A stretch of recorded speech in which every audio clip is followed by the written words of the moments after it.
Hey, I wanted to talk to you today about the question, do I need these medications to be okay?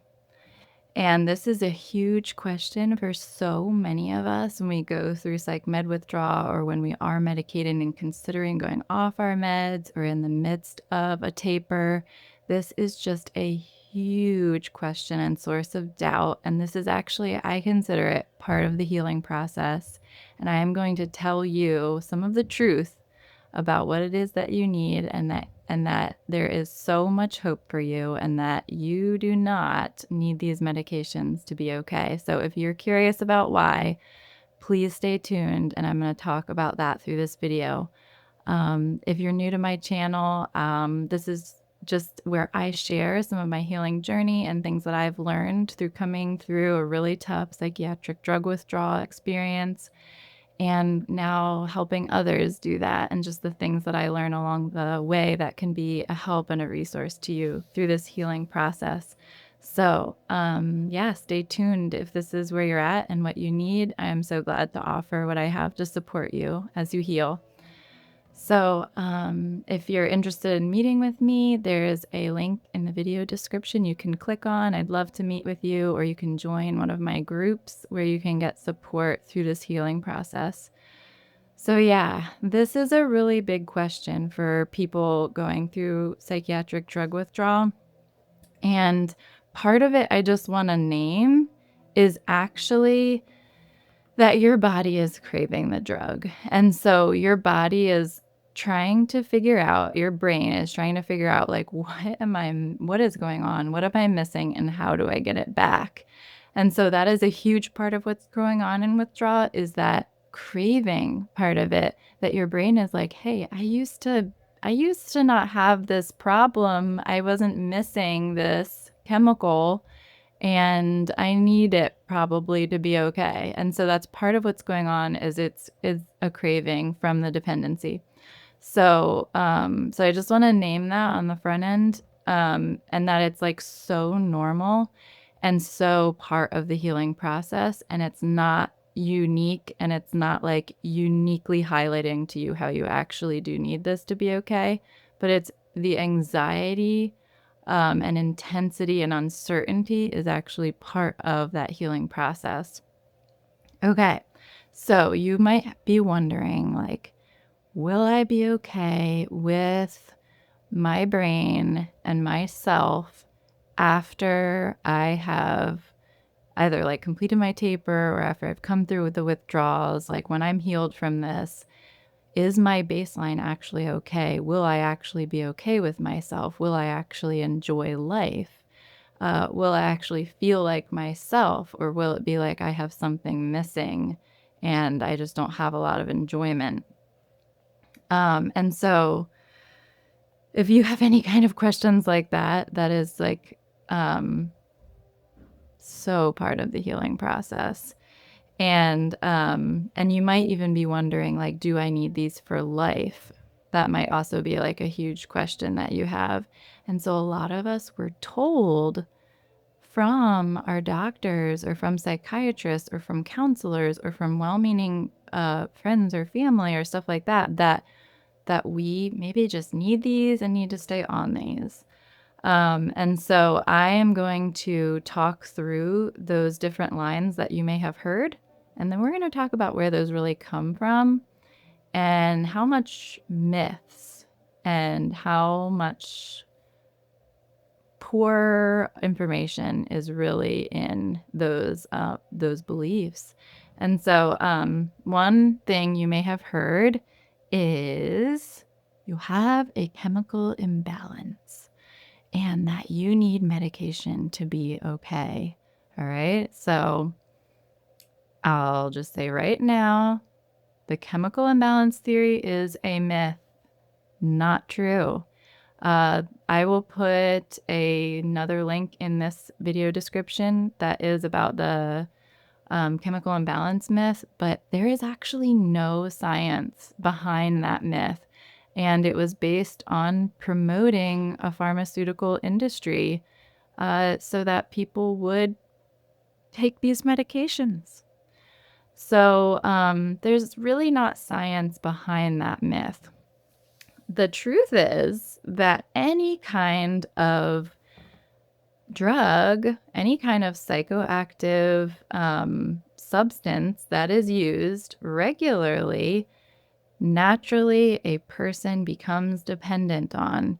And so what the body does is say, oh, like, so now that I have so much serotonin coming from this pill, I do not need to produce it. Or, and just all those naturally occurring healthy hormones and chemicals will like change their production based on what's happening with the medication. So like they're like, we have too much of this. We don't need to make this. We will stop. And so what happens is your body becomes dependent on the pill to deliver that. And so that is the science of dependency. Okay. And that is a real, valid scientific reality, whereas the whole chemical imbalance is a myth. Okay. The body learns how to produce what it needs to be at homeostasis. And that's what the body is designed to do. That's what the body naturally does. And that is science. And so if you're wondering, can my body figure this out? Can my body produce what I need to be okay? Or to even enjoy life and feel normal? Absolutely. That's what you're headed for. That is what's happening. And your body is figuring out how to do that. And it just takes time. And so chemical imbalance, total myth. All right. What's another one? I'm looking at my notes. What's another one I hear a lot? Ooh, here's one. Was anyone in your family ever anxious or depressed? The hereditary myth. Now, that one, like it's like basically, guys, that's like asking, has anybody in your family ever had a hard time? That's like asking, are you a human? Like, to have a hard time and to have a low mood or be affected by hard things going on in your life is part of the human experience. And yeah, I mean, and I'm going to go in later, I'm going to go into more detail about that, but that is part of promoting this idea of turning a present challenge in your life into a chronic disorder. Okay.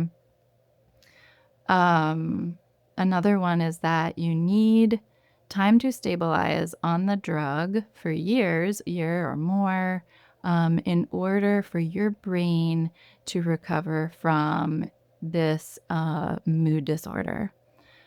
So in order, because you had this depression or because you had this anxiety disorder, you need to stay on the drug for a year or so in order to heal that disorder so that your brain doesn't go back to that.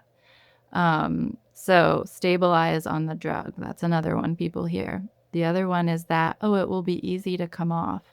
No problem, but just try to stabilize on it first. Okay. Here's another one. Did you have any episodes like this in the past? And so like you think back through your life, was I ever sad before? Then you maybe have a history of mood disorder. And that is, evidence that maybe you have a chemical imbalance and you need to be on these medications. And then another one you might hear when you go off is, oh, this is the return of your original illness. So maybe like you stabilized, you did the whole year thing or whatever, you tried to get off at some point down the line and it just didn't go well. You go back to your doctor feeling worse, maybe having new symptoms you've never had before. My heart is racing, my head really aches, I feel worse, my mood's down. Or maybe you have like a different mood challenge when you're trying to go off than what you had even going on. But then you hear from your doctor, oh, this is the return of your original illness. You must have a chemical imbalance. You must need this for life. Okay. So there's a lot of lines like this that are said by well-meaning professionals. I do not want to like slight anybody's intentions or character, or like slander anyone's character or intentions, even in the professional realm. Um, but these are a lot of the lines that are said again and again and again. I hear this story again and again and again and again with people who are harmed by medications, who are over medicated, who are polydrugged, who've been medicated for years and years. Um, that these are the lines that are said again and again and again. And you maybe have even heard other ones too. You can put them in the chat, but like there are just a lot of very common beliefs that kind of uphold this idea of like people need these medications to be okay. Okay, so, but what I want to talk about is like, what did people do before psychiatric medications? What was life like if people did have a hard time and did have depression or anxiety or any of these things? Okay. And this is what I found, guys, is that basically the belief system around mood disorders came hand in hand with pharmaceutical drug companies pill. And so there is this one article, and I'm going to put the link in this video description. So if you're interested in it, you can read it, but it's by Roger McFillin, and it's talking about the pharmaceutical campaign for depression and the Prozac pill, and how they made this huge undertaking of like promoting the Prozac pill and as a solution for depression, and even promoting the idea of depression into the public. And so this is a huge like multi-million-dollar industry that has set these goals and agendas for promoting their pill to people so that more people are dependent on it and are using it for as much as possible for as long as possible. And so this is not ultimately based on science, but based on marketing schemes. And so what's part of what needs to happen is that in order to break free from this, you have to break free from those lies that you have a personal need for this, when this actually isn't personal. This is a marketing agenda. This is not a personal need. And so you need to like basically break up with that whole concept and acknowledge it for what it is in order to like reclaim your freedom. Okay, so and part of what happened is I'm like looking at my notes because I've done a lot of like reading and different listening about this. But the pathologizing of normal life challenges and suffering is part of what helped to promote this idea of depression, turning temporary life challenges into like chronic illnesses that then needed ongoing drugs. So in the Medicating Normal film, there's this one part that was like really pivotal for me in my withdrawal when I watched it, and it was the science of the pharmaceutical companies did their own study on how the drug affects people and their mental health and their long-term prognosis. And so what they did was they had a control group of people who had depression, and then they had their experiment group of the people who had depression and had it treated with medication. And so you saw that within the first 6 weeks, people who had the medication did get better faster within those first 6 weeks. And the people who didn't have it had a slower upward climb.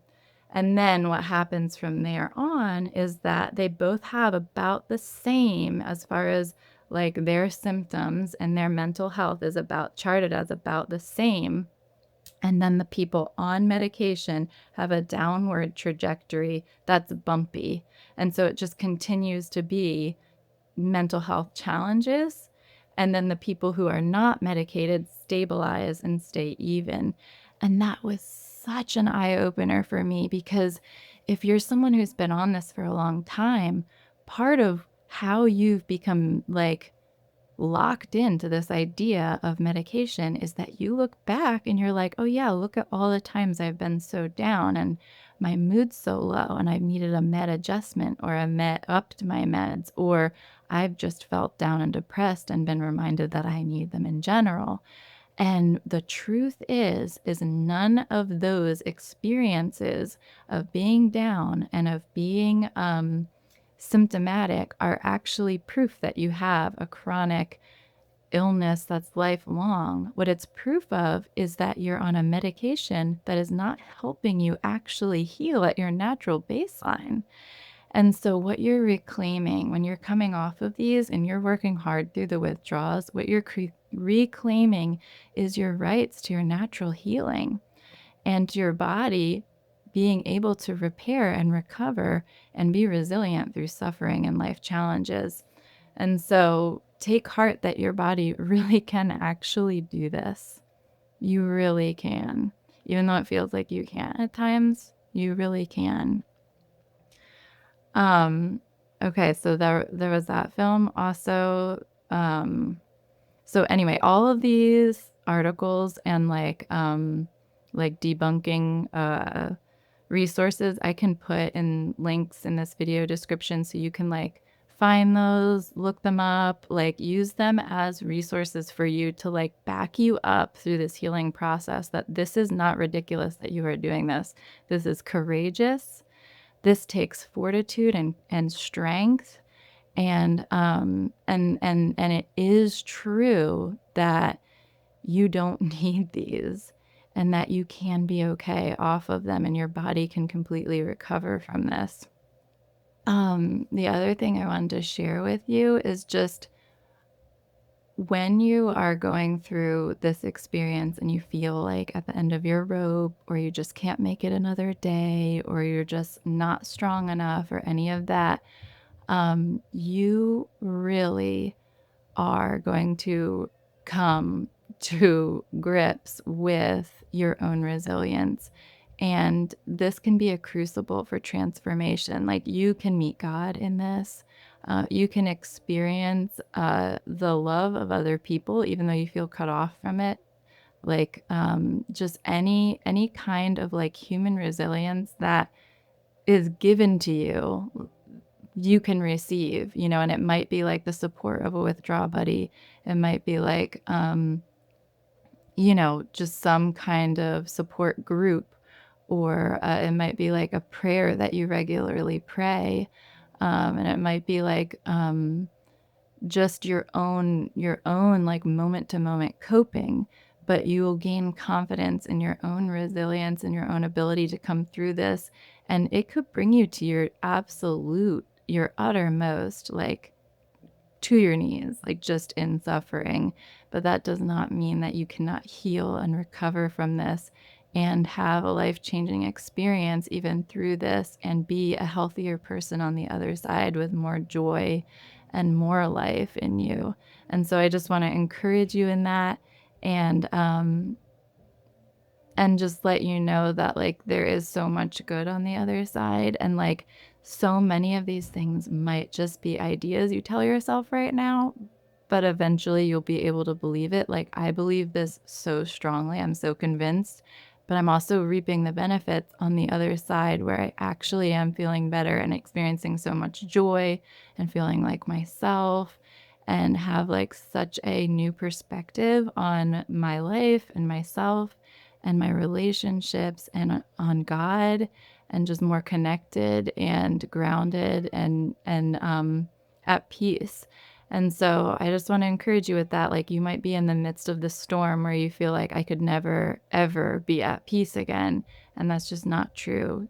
I thought that too. I didn't know if I could make it second by second. It seemed so extreme at times. And so just take heart that you really can come through this. And any way I can support you, I'm glad to do that. So if you want to meet with me, just check out my calendar on my website, and that's in the link in the video description. And I'm here for you guys. All right. Talk to you soon.